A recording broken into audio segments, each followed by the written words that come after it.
This is Talk Business and Politics with Roby Brock. Welcome to the program, the special holiday edition. Joining me, John Brummett, columnist with the Arkansas Democrat-Gazette. John, thanks for being here. Good to be here. Merry Christmas season to you. Yes. Hope you're enjoying yourself. For those who watch us on a regular basis, this will be supposedly our last one of these interviews before the holidays. Although we reserve the right that if special news breaks, we may hop on, heck, on a Thursday. Who knows? If the governor and attorney general get in a fist fight with the correction board, we'll probably get on here and talk about it. Now that's inappropriate. But that's what we're going to talk about right now. Is that the governor no fist fight. and the attorney general are in a fight with the Board of Corrections. And this thing really escalated over this last week, particularly on Friday. We saw a state judge ruled a temporary restraining order in favor of the Board of Corrections to block a state law that was going to take some power away from them. And conversely, we saw Attorney General Tim Griffin file an FOI lawsuit. Let's start with the Board of Corrections lawsuit action. Your analysis on where we kind of go from here with this TRO. Well, back during the session, and I didn't pay any attention to it, and I don't know many people who did, two bills were passed, sought by the governor to have the state cabinet secretary for corrections, her appointee, placed answerable only to her rather than the board, and all division directors within the department answerable to him, which conceivably, perhaps probably, violates Amendment 33, which reserves certain independent authority to oversee corrections to the correction board. But there was only nominal objection to it, overwhelming votes for passage of those. And I think we would have been all right with that, except it turns out that the board and the governor's cabinet secretary, whose name Proferi, Joe Proferi. Yes. Sir. Yeah. His they tried to. They came in with a sort of. They came in with an unexpected proposal wanting quick approval to add hundreds of beds at 4 or 5 facilities, and the correction board said, "Whoa, this is ours to do, not yours."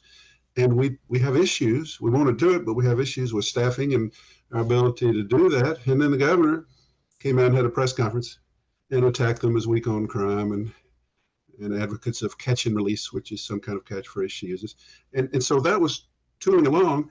But then when the governor's office and her corrections secretary said, "We're going to go ahead anyway," the correction board, which includes mostly people who supported Sarah for governor, got its back up and said that constitutional issue that we were just going to hope didn't bother us that much, it's a problem now, and they're suing that, and they want a temporary restraining order from a Pulaski County judge pending a full hearing.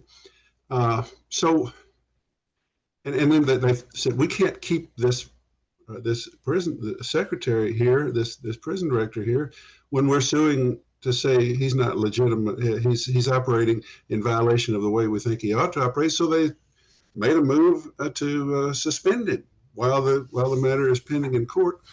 He first said, and the governor first indicated, he's going to come to work anyway. To heck with y'all. But they backed down on that, and then the judge later that day granted that a temporary restraining order for the correction board. So advantage correction board, but some people say this is kind of a constitutional crisis. I think it's more a dust up right now, but it has implications for that.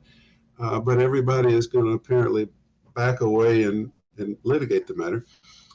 But it's the governor's style of disruption, of Trumpian disruption, overworking things out and looking for talking points in press conferences rather than executive deliberations. That's what I blame for this circumstance, but it's the way she operates. I don't quite understand why she does. So this will all wind up at the Supreme Court, which is heavily Republican. So it'll all work out one way or another. But it's important that if we're going to expand prisons, we have enough people to do the guard work and provide the services at those prisons, because you can get yourself in trouble in federal court. You can get yourself in trouble with prison conditions. And Attorney General Tim Griffin has decided to side politically with the governor and not defend the correction board on Amendment 33. So they hired their own lawyer, and they did it in executive session. And he said you can't do an executive session legally to hire to hire to a position that's not a public position. You can't do that. So that it looks a little bit like sort of a payback. You sue me, I'll sue you, which is not exactly a mature approach. But that's where we are. It sounds like, wow, in prisons, the state is dysfunctional right now. Actually, the department directors in place, I think, can run it. With the governor is the one who's without a cabinet secretary. It'll all work out, but it's an interesting dynamic that we have in our government right now with this particular governor and her particular style, which I find more combative and derisive and disruptive than what I've been accustomed to over these decades. Interesting too. This is not even anything that has developed yet, but I have looked at Amendment 33, which is at the root of this. I think it was passed back in the 1940s, late 1940s, for some of this independence. Higher education is another board that is in there. Right. There's some interesting language in Amendment 33 about the terms of office members, the transfer of powers from boards and commissions and restrictions on that, as well as increasing and decreasing those boards and removing members of those boards since they are governor's appointees. Right. I would not be surprised to see us test some of the boundaries of that in the political maneuvering that may go on in a couple of weeks. This hearing may play out first, but I would encourage people to kind of keep an eye for that as something that might develop over time. There's. Are you saying we're likely to? You're raising the possibility that among the many maneuvers that we could be forthcoming is that the governor would stack the correction board or try to find a way to use some of this language in Amendment 33 to change the makeup of the board, to find a way to remove some members that she may be wanting to replace. There's a process in there for that that's kind of interesting. So it might be something worth exploring a story on down the road. Let's also talk about Attorney General Tim Griffin and the Freedom of Information Amendment that's out there. He has pushed back on that with some of its language. You had a column on Sunday that discusses a little bit of the Attorney General's efforts on that, which you don't find particularly problematic. You're a stickler for details. Is he still the stickler for detail camp that you like? Not fully, but this is the second time that I have, more so on the abortion amendment than I have sided somewhat with him in what I find to be responsible editing. I think he was right about the abortion amendment. Let's not call it the reproductive health amendment. We're talking about abortion, let's say that. And then the definition of health of the mother, I thought he said that needed to be clarified as an exception. I agreed with that, got in trouble with some of the abortion advocates, but that's just the way I see it. Good editors are helpful, and you're trying to pass these things. And I think you got to tell the people, don't try to trick the people with your wording. Tell them what you're doing and hope for the best. On the FOI, he's a little more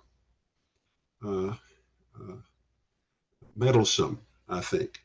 And on this one, I've talked with people involved in promoting putting essentially the FOI in the Constitution, and they think that by dipping into the text and proposing changes in basic language in the text, it's possible. You could argue legally that he's doing more than he's authorized to do, that he's supposed to keep fraud from happening mainly in the popular names and ballot titles, and that the people under Amendment 5 have a right to petition the government to make their laws directly, Is he getting afoul of that by going a little bit too much nitpicky down in the text? I'm not saying we're going to have a suit on that. I'm saying people are talking about that. But I'm always got nuanced views. I agree with him that titling this thing for government transparency, that the word transparency is not clearly legally defined and is kind of a marketing word rather than an actual word. So an actual word with legal meaning. And I don't like when we try to pass amendments by, marketing language. So I'm in between on that, but I'm watching it closely, and people should, because the people want the FOI protected. And these edits on both of these amendments could force changes in the substance. And if the couple more tries and their changes aren't sufficient, somebody's liable to take this issue to court. Is he going too far? And there'd be another thing to keep our judges busy for January, So they need some busyness there, don't they? Yeah. Lastly, this past week we saw in a federal Congress, we saw an impeachment inquiry opened up for President Joe Biden. This is just in order to investigate a potential impeachment. It's not an actual impeachment vote. But this is the question I want someone to answer. What are we potentially impeaching President Joe Biden over? Well, gosh, Roby, I don't know. We're impeaching him because the Democrats impeached Donald Trump twice, and it's tit for tat. And that's what we're all about in this sick partisan environment we've got. I